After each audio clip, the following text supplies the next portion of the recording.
అదేవిధంగా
నా పేరు వి ప్రభాకర్, అఖిల భారత ప్రగతిశీల రైతు సంఘం రాష్ట్ర ప్రధాన కార్యదర్శిని.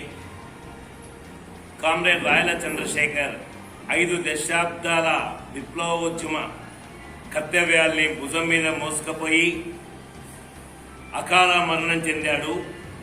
ఆ కామ్రేడ్ చంద్రశేఖర్ అన్నకు విప్లవోద్యమాలు నడిపిస్తూ ప్రజా సంఘాలు ఆ కుటుంబానికి సానుభూతి వ్యక్తం చేస్తూ ఉంది. ఈ నేపథ్యంలో కామ్రేడ్ రాయల చంద్రశేఖర్ కుటుంబం విప్లవ కుటుంబం. విప్లవ తెలంగాణ సాయుధ రైతాంగ పోరాటంలో చురుకైన పాత్ర పోషించిన పిండిపూలు గ్రామంలో జన్మించాడు. ఆ కుటుంబంలో అన్న ఒక విప్లవ ఉపాధ్యాయ సంఘానికి రాష్ట్ర నాయకులు, ఒక అన్న దాదాపుగా అనేక దఫాలుగా యునానిమస్ గా గ్రామంలో సర్పంచ్ గా ఎన్నికై ఆ ప్రజల మన్నల్ని పొందిన కుటుంబం. ఇంకొక అన్న రాయల సుభాష్ చంద్రబోస్ రవణ 5 దశాబ్దాల కాలం అండర్ గ్రౌండ్ లో యూజీలో రాసే జీవితం దళాలకు నాయకత్వం వహించి ఈ దేశంలో విప్లవాన్ని విజయవంతం చేయడానికి, విప్లవ పంతాన్ని ముందు తీసుకెళ్లడానికి త్యాగధనుడైన రవణ తమ్ముడు రాయల చంద్రశేఖర్ అన్న. దాదాపుగా చంద్రశేఖర్ 1975లో డిగ్రీ చదువులకు స్వస్తి పలికి పుస్తకాలు విసిరిగొట్టి పిస్తోళ్లు చేతిలో పెట్టినట్లుగా తను అడవి జీవితాన్ని ప్రారంభించాడు.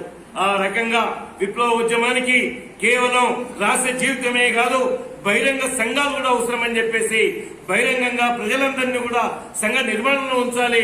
అది రైతు సంఘము, రైతు కూలీ సంఘము, అది మహిళా సంఘము, అది కార్మిక సంఘము, అది విద్యార్థి సంఘము, ఆ రకంగా ప్రజా సంఘాలు కూడా అవసరమని చెప్పేసి విప్లవ పార్టీ గుర్తించిన తర్వాత కర్తవ్యాన్ని భుజాలేసుకొని తను అనేక జిల్లాలు, అనేక ప్రాంతాలు ఈ ప్రపంచంలో మా సమానత్వం కోసం, సోషలిజం కోసం విజయవంతమవుతున్న సిద్ధాంతం ఉన్న ఆలోచన అని చెప్పేసి ఒక దృఢ దీక్షతో కామ్రేడ్ మార్క్స్ ఎన్ని కష్టాలు పడ్డాడో ఆ కష్టాన్ని మనం మన్నం చేసుకోవాలి. కామ్రేడ్ చంద్రశేఖరన్ కూడా మనం మన్నం చేసుకోవాలి.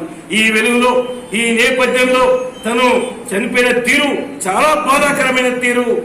తనైతే 50 సంవత్సరాలు విప్లవ ఉద్యమం కోసం పడిన తపన, కష్టాలు, జైళ్లు, ఇవన్నీ మనకు ఆదర్శం, స్ఫూర్తినివ్వాలి.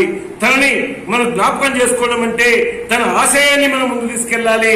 ఆ తన ఆశయాన్ని ముందు తీసుకెళ్లినప్పుడు మాత్రమే కామ్రేడ్ చంద్రశేఖర్ అన్నకు మనం నిజమైన నివాళులు అర్పించిన వాళ్ళం అవుతాం.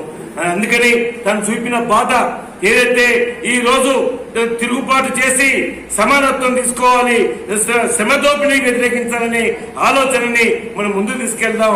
నూతన ప్రజాస్వామిక విప్లవాన్ని విజయవంతం చేసుకుందామని బోధన ప్రజా సంఘాల ఈ సదస్సులో, మనం ఈ సంతాప సభలో మనం అందరం కూడా భాగం పంచుకొని భుజాల మీద కర్తవ్యాలు మూసుకుపోదామని చెప్పేసి గుర్తు చేస్తూ ఈ అవకాశం ఇచ్చిన మీ అందరికీ కూడా మరొకసారి